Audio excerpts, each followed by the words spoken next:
بسم اللہ الرحمن الرحیم الحمد للہ رب العالمین والصلاة والسلام علی سید المرسلین وعلی آلہ واصحابہ اجمعین اما بعد فاعوذ باللہ من الشیطان الرجیم بسم اللہ الرحمن الرحیم یا ایہا الذین آمنوا اتقوا اللہ وقولوا قولا سدیدا یصلح لکم اعمالکم ویغفر لکم ذنوبکم ومن یطع اللہ ورسولہ فقد فاز فوزا عظیما صدق اللہ العظیم۔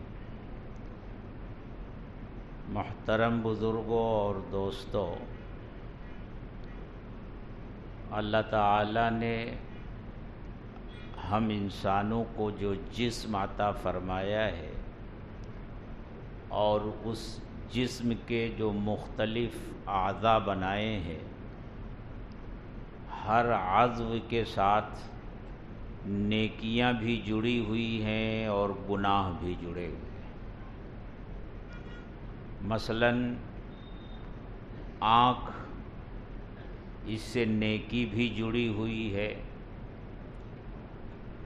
کہ ہم وہ چیزیں دیکھیں جنہیں دیکھنے کا اللہ نے حکم دیا ہے، قرآن کریم کی تلاوت کریں، اس کو دیکھ کر پڑھیں، اور ان آنکھوں کے ساتھ گناہ بھی جڑا ہوا ہے۔ ان چیزوں کو دیکھیں جن کو دیکھنے سے منع کیا گیا ہے۔ اسی طرح دوسرے اعضاء کا حال ہے، کان کا، ناک کا، ہاتھ کا، پیر کا، دماغ کا، یعنی جسم کے ہر عضو کے ساتھ نیکیاں بھی جڑی ہوئی ہیں اور گناہ بھی جڑے ہوئے ہیں۔ لیکن اللہ کی شان ہے کہ ہمارے جسم کا چھوٹا سا ایک حصہ ہے، ایک چھوٹا سا عضو ہے جس کے ساتھ نیکیاں بھی بہت زیادہ جڑی ہوئی ہیں اور گناہ بھی بہت زیادہ جڑے ہوئے ہیں۔ یعنی اس عضو سے، جسم کے اس حصے سے نیکیاں بھی خوب ہوتی ہیں اور اسی سے گناہ بھی خوب ہوتے ہیں۔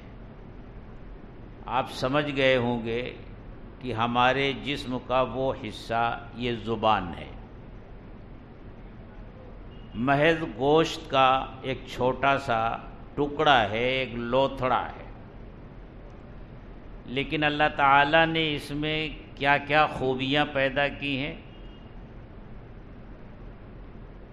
کہ اسی زبان کے ذریعے ہم گفتگو کرتے ہیں، اور اسی زبان کے ذریعے ہم کسی چیز کا ذائقہ بھی معلوم کرتے ہیں۔ بظاہر اگر دیکھیں تو یہاں کوئی مشین نہیں فٹ ہے کہ جو ذائقہ بتا دیتی ہو کہ یہ چیز کڑوی ہے، یہ میٹھی ہے، یہ تیکھی ہے، یہ ایسی ہے، لیکن اللہ تعالیٰ نے اس میں یہ کمال رکھا ہے۔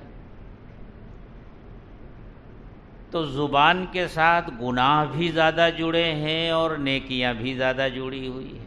اسی لیے حدیث میں آتا ہے کہ جب صبح ہوتی ہے تو جسم کے سارے اعضاء زبان کے سامنے درخواست کرتے ہیں کہ خدا کے لیے تم درست رہنا، تم درست اور صحیح رہو گی تو ہم سب درست اور صحیح رہیں گے، اور اگر تم بگڑو گی تو ہم سب بگڑ جائیں گے۔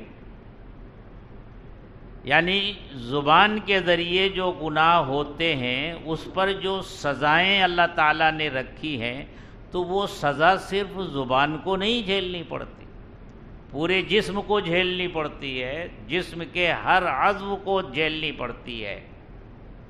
اسی لیے زبان کی حفاظت لا یعنی گفتگو سے اپنے آپ کو بچانا، یہ بڑی اہم چیز بتائی گئی ہے شریعت میں. ہمارے مشائخ اور صوفیہ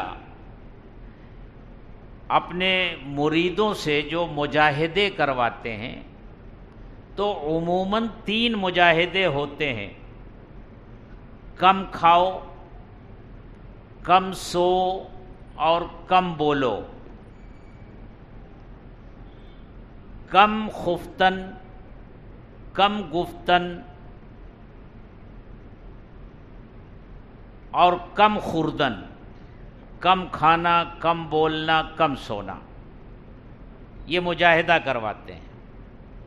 لیکن آخر زمانے میں حضرت شیخ الحدیث مولانا زکریا صاحب رحمۃ اللہ علیہ نے ان 3 میں سے 2 کو کم کر دیا، جن کی فضائل اعمال ہے. 3 میں سے 2 مجاہدے کم کر دیے. فرمایا اگر آدمی کم سوئے گا تو دماغ میں خشکی آ جائے گی، اس لیے کہا نیند بھر سو. اور فرمایا اگر کم کھائے گا تو کمزوری آ جائے گی، تو وہ اعمال کیسے کرے گا، اس لیے کہا کھاؤ. لیکن ان دونوں کو تو کم کیا، لیکن پورا زور ڈالا کم گفتن پر. کم بولو، کم سے کم بولو. اور حدیث میں بھی آتا ہے من صمت نجا، جو خاموش رہا وہ کامیاب ہو گیا. بہت سی آفتوں اور بہت سے معاملات کے الجھاؤ کا سبب یہ زبان بنتی ہے. ہماری کڑوی کسیلی باتیں بنتی ہیں، ہماری تلخ کلامی بنتی ہے. اسی لیے زبان کی حفاظت کے بارے میں خاص طور سے قرآن و سنت میں ہدایت دی گئی. آج جو میں نے آیت تلاوت کی ہے، اس کی تلاوت تو آپ سنتے رہتے ہیں. جب کہیں نکاح کی مجلس ہوتی ہے تو جو نکاح کے قاضی ہوتے ہیں، اب قاضی بیچارہ جس کا معنی جج ہوا کرتا تھا کسی زمانے میں، اب وہ نکاح پڑھانے والا قاضی ہو گیا ہے. زمانہ بدلتا ہے تو بہت سے معنی بھی بدل جاتے ہیں. قاضی معنی جانتے ہیں؟ قاضی کا مطلب ہوتا ہے لوگوں کے درمیان جو نزاعات اور جھگڑے پیدا ہوتے ہیں، شرعی طور سے ان جھگڑوں کا فیصلہ کرنے والا قاضی ہوتا ہے. جیسے عدالت میں جج ہوتا ہے، اور جیسے پھر عدالتوں میں چیف جسٹس ہوتا ہے، ایسے شرعی عدالتوں میں قاضی القضات ہوتا ہے. ججوں کا جج، قاضیوں کا قاضی. لیکن اب کیا کیا جائے؟ جس طرح گھوڑے کبھی جہاد میں استعمال ہوتے تھے، اب تو ایک مورت بیٹھا دی جاتی ہے، اس کے سر پر پھولوں کا ایک بوجھ لاد دیا جاتا ہے، اور ہمارا وہ نوجوان جو کبھی میدان جہاد میں ہوتا تھا، اب اپنے کولہے مٹکاتا ہوا اس کے سامنے چلتا ہے.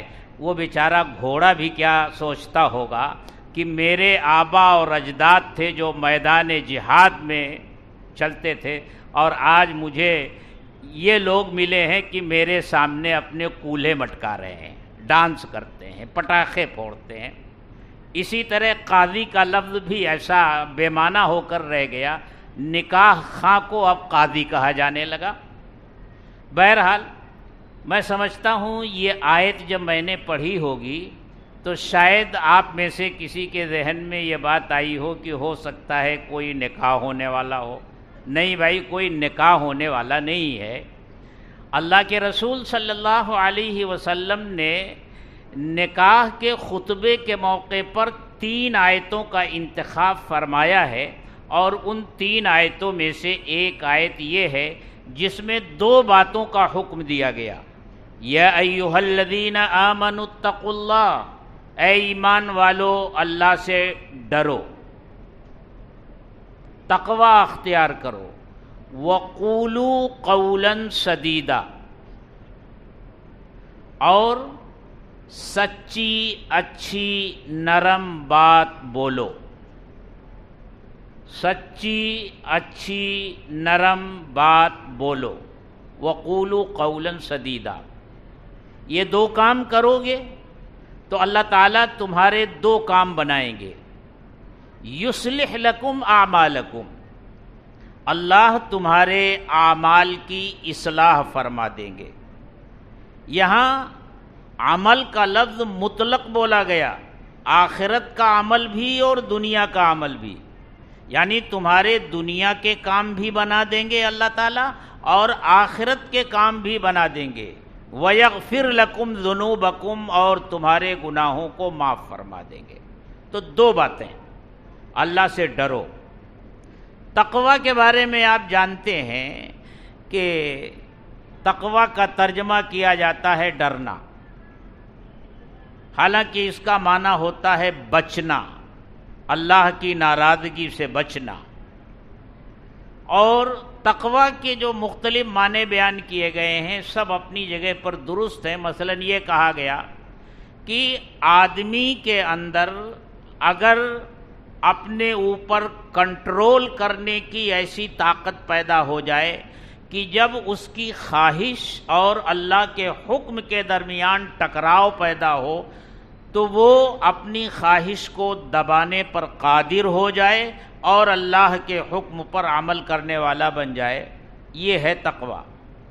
ایک مرتبہ حضرت عمر فاروق رضی اللہ تعالی عنہ نے حضرت ابی ابن کعب رضی اللہ تعالی عنہ سے دریافت فرمایا کہ ابی یہ بتاؤ تقوی کیا ہے؟ تو انہوں نے عرض کیا امیر المؤمنین، کیا آپ کبھی ایسے راستے پر چلے ہیں جس کے دونوں طرف خاردار جھاڑیاں ہوں اور ان خاردار جھاڑیوں کی ٹہنیاں راستے پر جھکی ہوئی ہوں؟ تو فرمایا بارہا چلنے کا اتفاق ہوا۔ تو دریافت فرمایا پھر آپ نے وہ راستہ کیسے طے کیا؟ تو فرمایا کہ میں نے پہلے اپنے کپڑے سمیٹے تاکہ ان خاردار جھاڑیوں سے میرا کپڑا الجھ نہ جائے، اور پھر بڑی احتیاط کے ساتھ بچتا بچاتا اس راستے سے نکلا۔ تو عرض کیا امیر المؤمنین یہی تقوی ہے۔ اللہ کا دین وہ سیدھا راستہ ہے، اور اس سیدھے راستے کے دونوں جانب انسان کی خواہشات کی خاردار جھاڑیاں ہیں۔ جب انسان اللہ کے راستے پر چلنے کی کوشش کرتا ہے تو یہ خواہشات کی خاردار جھاڑیاں، گناہوں کی خاردار جھاڑیاں، اپنے مفاد کی خاردار جھاڑیاں، خود غرضی کی خاردار جھاڑیاں اس کے دامن کو کھینچنے کی کوشش کرتی ہیں، اس سے الجھنے کی کوشش کرتی ہیں۔ جو اس سے بچا کر نکل گیا اور اس کا دامن ان خاردار جھاڑیوں سے الجھنے نہیں پایا تو وہ گویا تقوی کے راستے پر چل نکلا، اور جو الجھ کر رہ گیا وہ تقوی کے راستے پر چلنے میں کامیاب نہیں ہوا۔ تو فرمایا کہ جو لوگ اے ایمان والو اللہ سے ڈرو، اس کے بعد کیا کہا؟ وَقُولُوا قَوْلًا سَدِيدًا۔ قول سدید کا مطلب ہوتا ہے بات سچی ہو، اس میں جھوٹ کا ذرا بھی شائبہ نہ ہو، اور بات صواب ہو، خطا نہ ہو، اور بات کہنے کا جو انداز ہو نہایت نرم ہو، لہجہ میٹھا ہو۔ جس گفتگو میں یہ صفات پیدا ہو جائیں تو اسے قول سدید کہتے ہیں۔ آپ جانتے ہیں کہ اللہ کے رسول صلی اللہ علیہ وسلم نے نکاح کے موقع پر اس آیت کا انتخاب کیا، اس لیے کہ زوجین کے درمیان جو جھگڑے ہوتے ہیں، جو اختلافات بڑھتے ہیں، وہ یہیں سے شروع ہوتے ہیں، زبان سے شروع ہوتے ہیں۔ اگر زبان دونوں کی درست رہے گی، اس میں مٹھاس رہے گی، لب و لہجے میں تلخی نہیں رہے گی، تو پھر اختلافات کی نوبت نہیں آئے گی۔ بڑی عجیب چیز ہوتی ہے زبان، یہ دلوں کو موہ بھی لیتی ہے اور بات بگاڑ بھی دیتی ہے، کہنے کا انداز ہوتا ہے۔ مثلا ایک آدمی آپ سے کوئی بات کہہ رہا ہے، آپ سمجھتے ہیں کہ یہ جو بات کہہ رہا ہے یہ صحیح نہیں ہے، اب اس کو ٹوکنے کے لیے آپ کا ایک جملہ تو یہ ہو سکتا ہے کہ تم جھوٹ بول رہے ہو، یہ تو بالکل تیر کی طرح لگے گا اس کو، کیونکہ مجھ کو جھوٹا کہہ رہا ہے۔ اور یہی بات آپ یوں کہہ سکتے ہیں کہ بھائی آپ جو بات کہہ رہے ہیں وہ خلاف واقعہ ہے، بات وہی ہے، الفاظ بدل گئے، لیکن اس کا اثر وہ نہیں ہوگا جو یہ کہنے پر ہوتا کہ تم جھوٹے ہو۔ ایک آدمی کے گھر میں میت ہو گئی، ایک شخص آتا ہے کہتا ہے کہ بھئی مجھے خبر ملی کہ تمہارے فلاں عزیز مر گئے، اس کا الگ اثر ہوتا ہے۔ دوسرا آگے کہتا ہے کہ بھائی مجھے یہ خبر ملی ہے کہ تمہارے فلاں عزیز اللہ کو پیارے ہو گئے، اس کا الگ اثر ہوتا ہے۔ تیسرا آ کر کہتا ہے کہ بھائی مجھے یہ خبر ملی اور یہ سن کر بڑا افسوس ہوا کہ آپ کے فلاں عزیز اللہ ان کی مغفرت فرمائے، ان کے درجات بلند فرمائے، وہ اللہ کے حضور پہنچ گئے اور اللہ ان کی مغفرت فرمائے۔ تینوں تعزیت کر رہے ہیں، لیکن بات میں الگ الگ اثر ہوتا ہے۔ اسی لیے کہتے ہیں کہ الفاظ کے بھی اپنے ٹمپریچر ہوتے ہیں، ہر لفظ کا اپنا ٹمپریچر ہوتا ہے، تو گفتگو کرنے کا سلیقہ آنا چاہیے۔ اسی لیے فرمایا وَقُولُوا قَوْلًا سَدِيدًا، سچی بات، اچھی بات۔ عام طور سے یہ مشہور ہے کہ سچ کڑوا ہوتا ہے۔ جب کوئی تلخ گفتگو کرتا ہے اور اس کو کہا جائے کہ بھائی ذرا سنبھال کے بات کرو، تو کہتا ہے بھائی سچ تو کڑوا ہوتا ہے۔ سچ کے کڑوا ہونے کا مطلب یہ نہیں ہے کہ زبان سخت ہو، سچ کے کڑوا ہونے کا مطلب یہ ہوتا ہے کہ اختلاف کے موقع پر اور عام حالات میں جب وہ بات اپنے مفاد کے خلاف ہو تو اس کو قبول کرنا انتہائی مشکل ہوتا ہے۔ اس سچ کو قبول کر لینا اور اس پر عمل کر لینا یہ مشکل ہوتا ہے، یہ سخت ہوتا ہے۔ باقی انبیاء سے زیادہ سچا کون ہو سکتا ہے؟ لیکن کسی نبی کی کسی گفتگو میں کوئی کرواہٹ ملی؟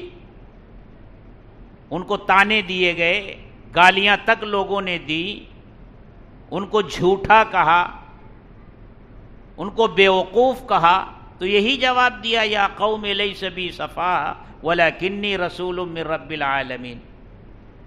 تو میرے دوستو، زبان کی حفاظت، حدیث میں آتا ہے کہ آدمی زبان سے ایک کلمہ اللہ کی رضامندی کا کہہ جاتا ہے اور اسے احساس بھی نہیں ہوتا، لیکن اس ایک کلمے کے ذریعے اللہ اسے بہت اعلیٰ مقام پر پہنچا دیتا ہے۔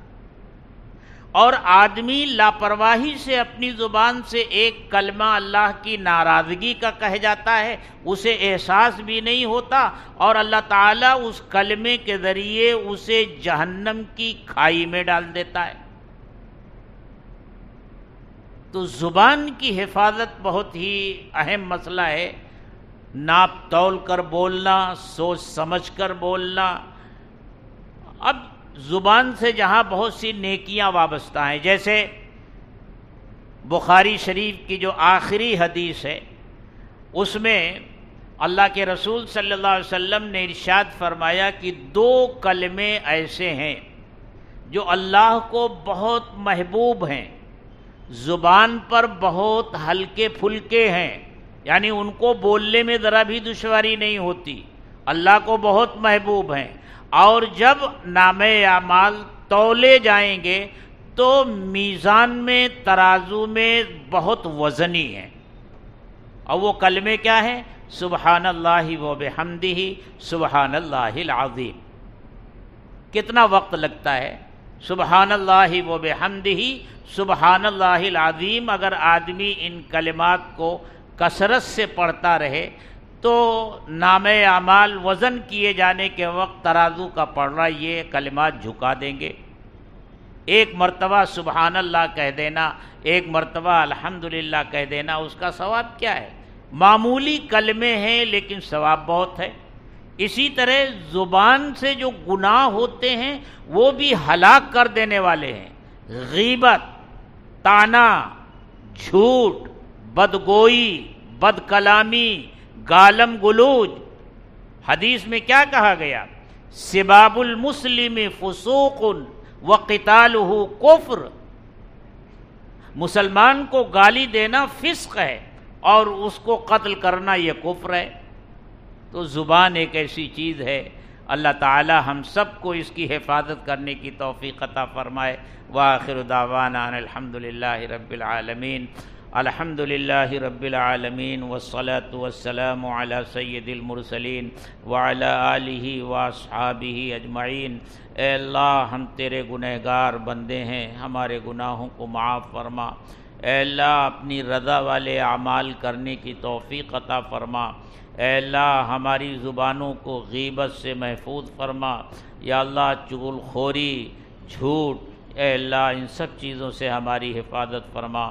اے اللہ ہمارے روزوں کو قبول فرما، ہماری تراویح کو قبول فرما، اور اے اللہ اس ماہ مبارک میں جن اعمال کی تو نے توفیق بخشی ہے اے اللہ ان کو محض اپنے فضل و کرم سے قبول فرما۔ ربنا تقبل منا انک انت السمیع العلیم وتب علینا انک انت التواب الرحیم، وصلی اللہ تعالی علی خیر خلقہ محمد وآلہ واصحابہ اجمعین، آمین برحمتک یا